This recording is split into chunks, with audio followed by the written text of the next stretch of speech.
Welcome to Making Sales Simple, podcast by Helen T-Bay, Sales Lady. So, really excited to have Ben Clifton here from Prosperity Health and Fitness. And for those of you who've just joined us, you've no idea how long it took for me to pronounce that. So that took us about 5 or 6 takes. So Ben, lovely to have you here. Thank you very much, lovely to be here. Yeah, so Ben is an amazing personal trainer. He's my personal trainer. We've spent a long time together. We have. Probably doing stuff and seeing things that we probably shouldn't be doing and seeing, but it's been absolutely fantastic. Ben has seen me at my worst moments, at my best. I've had to be really vulnerable with Ben. I wasn't where I wanted to be physically, and I wasn't in a good place with food and nutrition, and so 2024 for me was all about, right, I need to change what I'm doing here. If I want to see a different result at the end of 2024, I'm going to have to do something different. So we have decided to, You have decided to enter a high rocks competition, because Yes. that's the logical thing, isn't it, when you're trying to, make some improvements. And so Ben's going to help me with that. I am. The more time I spent with Ben, the more I see a synergy with sales and sport and fitness. And so I wanted to bring Ben onto the podcast because I wouldn't have been able to do what I've done on my own. And there's some amazing changes that Ben has made himself in his own life, in his own business, and his own, just how you look, how you show up, everything has changed for you. Yes. So I thought, if you can do that, and this is all about making sales simple, how can we learn from you? And You don't want to learn from how can we get some of the techniques and tips for making that robust change? Because that's Sure. what we want. We don't want like peaks and troughs, feast and famine. Yeah, I'm on sure. a diet. Oh no, I'm not. I'm doing the gym and then I'm not. We want nice, steady, consistent, behaviours and habits, and that's what changes the results. Yeah. It's the same with sales and selling. So what I was going to do is talk to you about sport and fitness, and then how can we link that back to the sales side of things, because I've seen the difference in you, from you personally, but also your business as well. Yeah, sure. So it has a direct correlation. It does. Yeah. Well, So tell us about where you were and where you are now from like a... Well, I mean, it depends how far you want me to go back, but both personally and professionally, a few years ago, I wasn't where I wanted to be. So I had been very, very fit in the past. Sort of talking 10, 12 years ago. And then, without going into too much detail, I had a mental health breakdown after my daughter was born, and I put on a load of weight. And my career, as it was then, in residential childcare, I'd worked my way up from being a care worker up to being a registered manager with children's home. That collapsed because of my health, and so I was very much starting again. Yeah.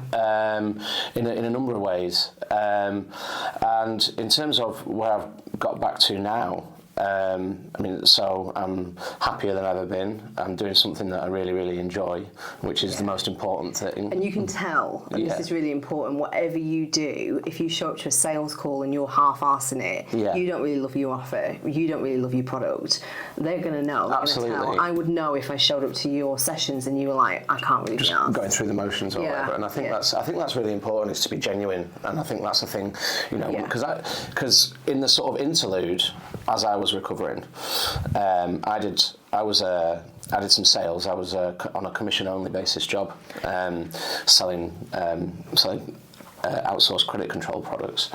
And part of the reason I stopped doing that is because I stopped loving the service I was offering, so I didn't feel genuine. Yeah. And that's nothing, and I'm not saying anything bad against the people that I was working for, or and just to sort of clarify that, my regional manager at the time was quite an inspiration to me and quite a big help to me, but I stopped loving the product that I was selling, and so I just couldn't do it. Yeah. So I think that's really, really important, is to love what you're providing and love what you're doing, or at the very least, you've got to believe in it and believe in it wholeheartedly. Yeah.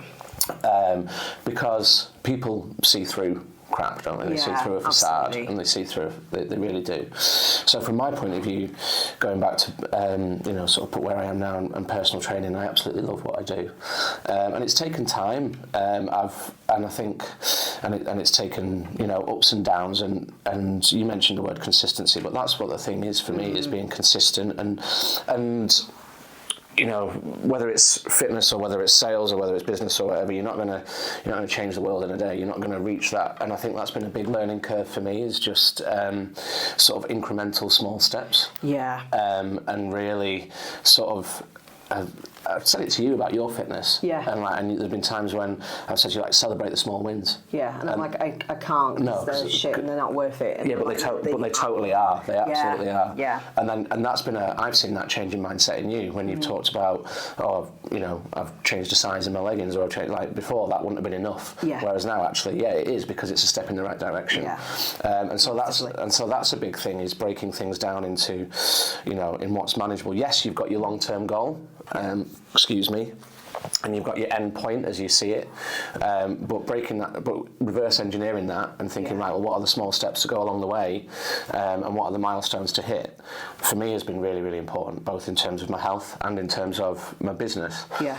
Because we can go really hard, really fast. Yeah. And this is what I think often burns and churns people out. Yeah. Because we have this culture at the moment that it's easy. We should just put a post out and where's the sale at, or we should just have a phone call. It converts. And actually, there's a whole bunch of skill and time and effort and practice, and Absolutely. you don't see.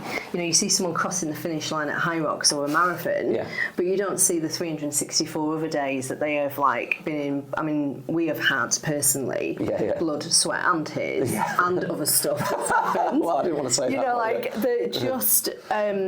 You know, it's about committing to that end point and that journey. And in sales, we do this all the time, not just selling. I did it with fitness as well. Yeah. I get this the right way around. I underestimated how much time and effort it would take. I think the first conversation with you was, I want to lose 3 stone and I want to do it in 3 months. Yeah. And I'm comparing myself to the 18-year-old Helen, who probably could fluctuate half a stone within a week. Yeah, sure. That just isn't, you know, I'm 40 now, it's just not going to happen. And so I had to get more realistic. So I always, like, underestimate how much time and effort, and I overestimate how big the, like, result's going to be and how soon I can get it and how quick. We just get it the wrong way round. We just always do that. And I think that's the fundamental flaw of why people stop doing what they're doing. Absolutely. Whether it's sales calls, whether it's going networking, or whether it's the gym, because they stop seeing a result. What would you say to people who are kind of on that cusp of, I don't think I can be asked, because they will say something like time or the kids or whatever, but really it's because they're not seeing the result? Well, I think that's what it is that they're not seeing a result fast enough, and it becomes, you know, and it can become demotivated. And I think, in fact, I've done a social media post about this today, actually, about the metrics that you measure things by and you measure success by. And I'm sure there's different measures of success in sales that you talk about with your clients as well. But for me, like, everyone, when they're on a particular journey, when they first start it in terms of fitness, they're absolutely beholden to the scales. And it's like, well, I'm not losing weight fast enough. Well, hang on a sec, because your body shape changed. Oh, actually, yeah, maybe it has. You know, do you feel better? How do you actually feel? You know, do you feel fitter? Do you feel healthier? Are you getting as out of breath when you're walking up the stairs? Small things like that actually people don't appreciate as much as they should, because the scales haven't moved as far, as fast as they wanted them to. And do you know what? I get asked this a lot. How much weight have you lost? Like, it's the only measure. Nobody asks me, how do you feel though? Yeah, absolutely. And maybe we should start doing that. Like, asking people, like, how do you feel though? Like, what have you noticed? What's different? What's shifted? Whenever anybody says to me something like, oh, I've gone, like, dry January, for example, I'm not drinking anymore. I always ask them, how do you feel? Like, what changes have you noticed? Because that's the more interesting thing for me. That's the thing that I'm curious about, because sometimes people do things from sheer willpower of just, like, I'm just gonna, like, not eat chocolate. But why don't you want to eat chocolate? You know, you've got to really go back to that purpose and that why. Otherwise it just becomes 10 times harder to do something, because that purpose and that why isn't strong enough. So my purpose and why isn't to so much lose the weight. I've got like a little roll around my tummy that I'd love you to help me get rid of, but deep down it's, I want to feel stronger. I'm actually got an addiction now to the strength. So every time I say to Ben, just for you guys, I can't do that, or no, I'm not going to be able to do that, Ben always has a little chuckle to him. So it's like, all right then, fine, you know, like, it's whatever. I go and do it. And I'm addicted to that strength now. So the strength is more important to me. Not like lifting huge weights, but just doing things that I didn't think it was possible. Yeah. And so my deeper why is to look after me and give myself more energy so I can serve more clients. Absolutely. And that has been a mental shift. And so when I get the fleeting moments of I can't be arsed, because we all get them, it becomes a lot easier to override that. Whereas before I was working on sheer willpower. Well, I need to see the scales move, so I have to go. Yeah. That is a completely different energy, a completely different thought. I think for me as well, I took this from someone I heard during a motivational speech a few years ago, because although fitness is my is my life and is my job, and there are times obviously when I can't be bothered either, or I'm halfway through a workout and I want to stop. Oh, good, you get it too then. Oh yeah, absolutely. Right. But I think I've said this to you before as well. It's like, right, how am I going to feel in 30 minutes' time? Yeah. And then I just take a moment to reflect on that, and it's like, if I allow myself to stop, how am I going to feel in 30 seconds' time? 30 minutes' time? Am I going to feel good about it, or am I going to wish that I'd carried on? If I had pushed through, how am I going to feel about it? Am I going to regret it, or am I going to feel great that I pushed through? And the answer is always no. I'm going to feel better if I push through. And that was the same, when I was working in sales, right? How many because I had to do a lot of cold calling, a lot of prospecting, walking around industrial estates, and that is like tough going. there was plenty of times when I couldn't be bothered. Yeah. But how am I going to feel when am I going to feel good about the fact that I've got 20 new prospects, or am I going to feel good about the fact that I sat in a car and did nothing? And believe me, there were days where I did both, and I always felt better when I put the effort in and I put the work in. You can surprise yourself from the results that you get by just saying, right, how am I going to feel? And you never know. Like I always say to people, you never regret the workouts that you do. You always regret the workouts that you don't. Yeah. And when you put the work in, I would imagine with yourself and your clients, they never regret the work they put in. No. They only regret the work that they don't do. Oh my God, it's amazing. So, So. And actually, I've just had a flurry of people who started working with me around between 3 and 6 months ago, and they are now reaping the benefits of what they've done. They're getting consistent revenue. Some are 5k months, 10k months. Brilliant. I've got one lady that's 50k months. Wow. They're all just absolutely reaping the benefits, but they had to take themselves to that place. You've got to almost do the work, trust that it's going to work out before you see the results. Absolutely. And I think people are too we get that instant gratification. We want to know that the result's possible, and then we'll do the work. Yeah. It's always the other way around. Yeah. And how are you going to feel when you start seeing that in your bank? But it's okay, so we have to do this hard stuff now. Yeah. And it's always the stuff that, what are you avoiding? Why are you avoiding doing that? If you can run through the hard things, whatever that is for you, the success and results are on the other side of it. Absolutely. And that's where the consistency comes in. Yes. So you can be consistently shit, or you can be consistently building the habits that are going to give you those, whatever monthly revenue it is that you want, the 5k, the 10k, whatever it is.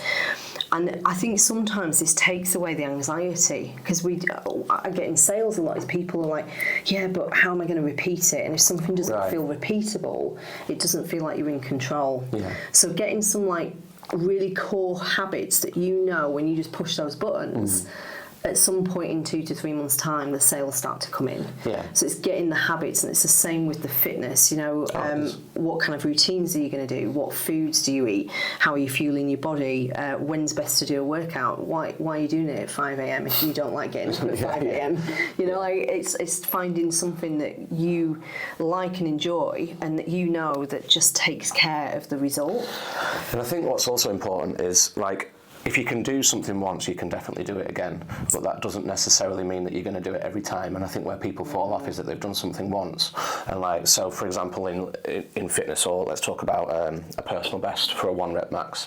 So just to put it in perspective, 1 rep max is how much you can lift for that 1 rep that's your is the biggest weight you can manage. Okay. Yeah. Now, depending on the day, my 1 rep max on what's called a deadlift, which is kind of one of the key fundamentals of strength, can vary by 5 or 10 kilograms. Now, that doesn't mean that if I don't hit, if I'm 5 kilograms below on one day, I'm never going to do that lift again. But the mentality is, I'm going to swear, shit, why can't I do that? I've done it before, why can't I do it again? But I can do it again. It just hasn't happened today. But if I keep going with those habits, then it will come back and I will beat it again eventually. Yeah. But just, you can't, you're not going to hit a personal best every time. You're not going to hit your best month every time.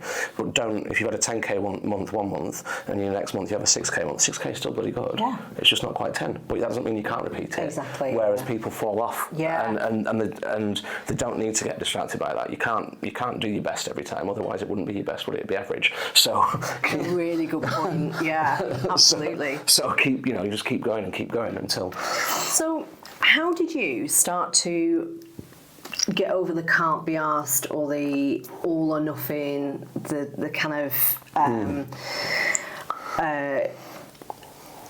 I'm going to go and then I'm not going to the gym and I'm going to do it, I'm not going to do it. How did you start fully prioritising? Well, I do think accountability is important. Okay. And so, I'm not going to sit here and say I did it all on my own, because I didn't. Just, I had my own personal trainer for a while. I also had other people around me that I used to hold me accountable to different things. Whether it was at the gym or whether it was in my business or my finances or anything else, and bless him, I have a client. So my website's being built currently, but it's been being built for the last 2 years, and that's because I have a friend who's doing it, bless him, for free. But because he's doing it for free, I don't feel like I can really put on him. But at the same time, I've not been proactive about it at all. Yeah. So I currently have one of my clients who's holding me account for that and giving me a really good rollicking every time I turn up to him, and it's no further along, which is great. But having that accountability is really important. Having someone to drive you, having someone to share your wins and losses with you is really, really important. And it has been for me. And I still have that now. So although I am pretty much as fit as I've ever been, I know that I'm not going to train as hard on my own as I do with a training partner. Because you could give you have actually given me stuff to do, and then I've not done it. And the reason why I've not done it is because it's too hard to do it on my own. On your own, I've got that thought that this is just too hard to do on my own.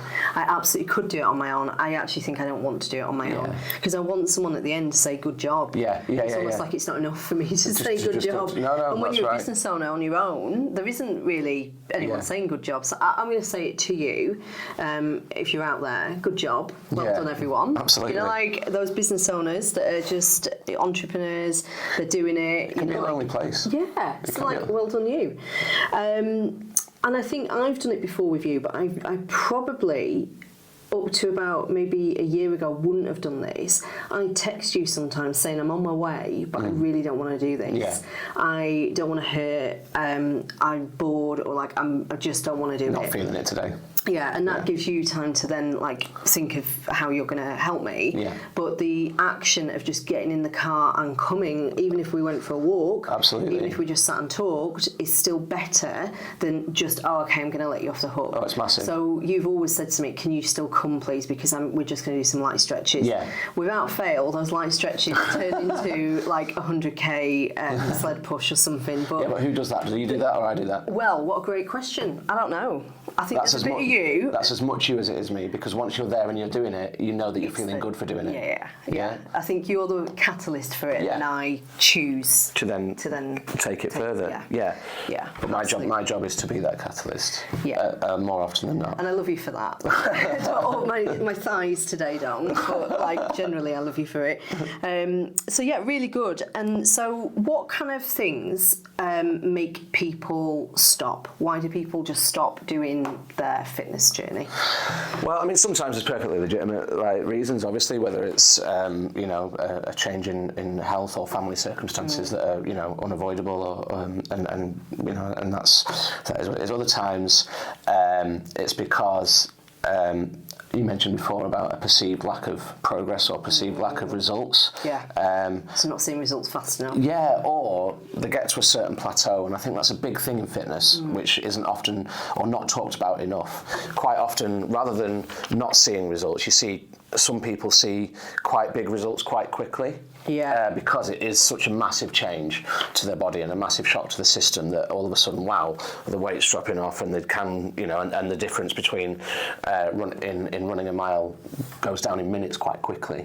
But then all of a sudden it levels out because the body's got used to that new routine and that new way of doing some things, and all of a sudden the results don't come as fast. They've got those results quickly, but then they don't come as fast, and it plateaus and it levels off, and now it's really hard to... Now, that is something that happens in business as well. Right. We want a 10k month, we get 10k months, Yeah. we get consistent 10k months, and then we're like, you know what? Yeah. And it becomes a bit samey, and you're like, Yeah. well, I don't know what to do now. Where am I pushing? People get very disillusioned, demotivated. They fall out of love with the purpose, the reason why they set the business Yeah. up. It seems to have shifted. They can't grab hold of anything, and they just exit out, which is a really sad situation. So if anyone's listening and you're in that point, please do reach out to me, because I will go through and we'll do a consultation and find out what's going on. Same with fitness. I think it's going back to that. Well, why did you start it? Yeah. In the first place, can we check back into that and let's recalibrate it? What's the new goal? Maybe the goal needs to be something like a high rocks, or something, I don't know, or like run a marathon, I don't know, but it's something that excites you, because once I'd done my 5k, my couch to 5k was the nemesis. Once I'd conquered that, everybody was saying to me, oh, it'll be 10k next, it'll be a marathon next, as if distance was the thing. Yeah. And I remember saying to you, I don't want to do a 10k, it bores me. Yeah. What does excite you, Helen? Well, I don't know, maybe lifting that weight over there, and then okay, high rocks is a natural move it together with the running and the strength.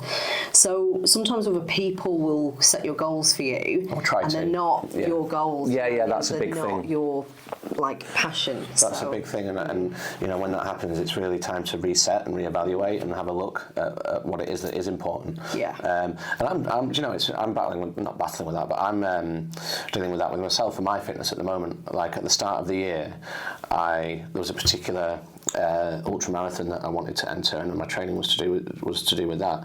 And then in the past couple of weeks, in my own head, I've had a real shift. It's like, actually, that's not my goal for this year. That's what I thought my goal should be, because that's what I've done in the past. But this year, my goal is to be. I'm 40 now. I want to be stronger at 40 than I've ever been in my life, and that's my goal suddenly for this year. But I've had that reevaluation, but that's been important for me, that because it was I didn't know that I needed that realization. And you realise you're doing something that you think other people maybe expect. Exactly, because massively, because that was my thing and that's what I did, and I've done sort of big distance charity challenges in the past couple of 2 or 3 years. What's the craziest one? Was it 6 peaks in 48 hours? It was 9 peaks in 48 hours. So 9. So 6 is bad. So 2 years ago it was 6 in 36, which was the National 3 and the Yorkshire 3 in 36 hours. Oh my god, I feel tired already. Last year it was the 9 in 48, which was the National 3, the Yorkshire 3 and the Welsh 3 in 48 hours, which we did. We smashed it time-wise. It was only about 400, and total elevation was only about 400 metres less than Everest, and we wanted to set a world record, but Guinness wouldn't say that it was a world record because it wasn't important enough. So I thought, I'll go and sit in a bathtub of beans then, because clearly that's more important than...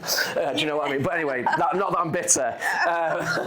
But unofficially it's a world record, because I don't think anyone's ever done it before. Anyway. Yeah. But because that was my thing, those, like you've said, everyone was like, well, what's next year? What's next? What's next? What's your big challenge? Is it 12 in this? Is it is it Kilimanjaro? Is it whatever? And I was like, oh yeah, it'll be something. And I don't want to do that. I want to focus on strength this year. That's what I need for me. Yeah. And I'm sure it's the same in business. Whatever your business goal is, well, what's next?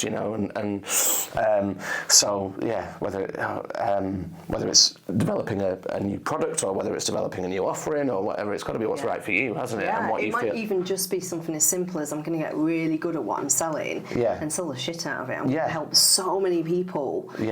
Just so you don't always have to go big, do you? No. You can just be really consistent with whatever it is that you're doing. So this is really good. So to summarise, I think there's 3 or 4 points that you've made that are really good. So the first thing is love and really believe in what you're doing. Yeah.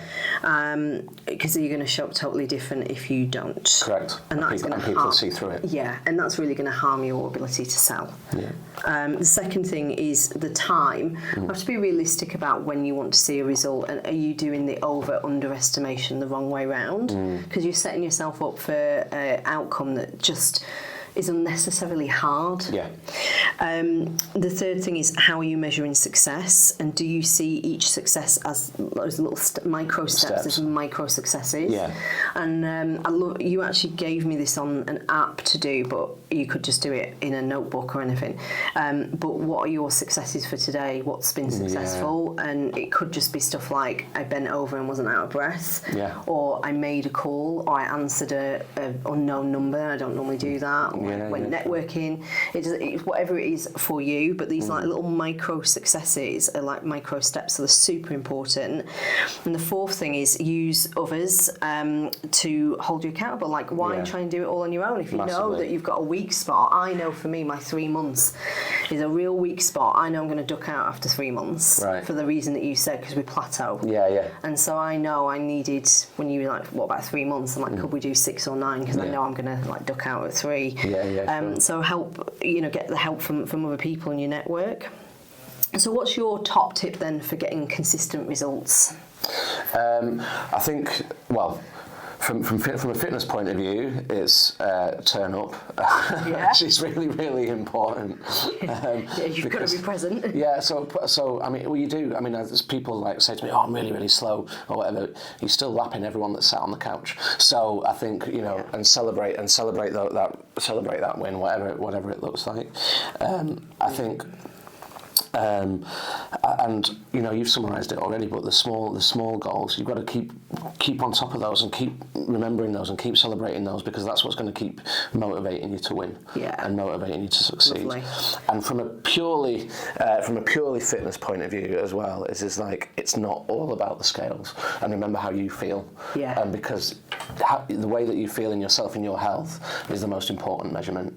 And actually, don't worry. Yes, the numbers are important at times, in terms of on a scale or whatever else, but nothing's going to beat the feeling inside of it. I'm fitter, I'm less out of breath. I have a client that said to me, like, I don't give walking up the stairs at work a second thought now. That to me is a massive win. Huge win. Absolutely. And so I think, for me, for anyone like that who's just starting out, I think that's something to be really aware of. We can link that directly to business. Show up. I mean, you've got to be visible.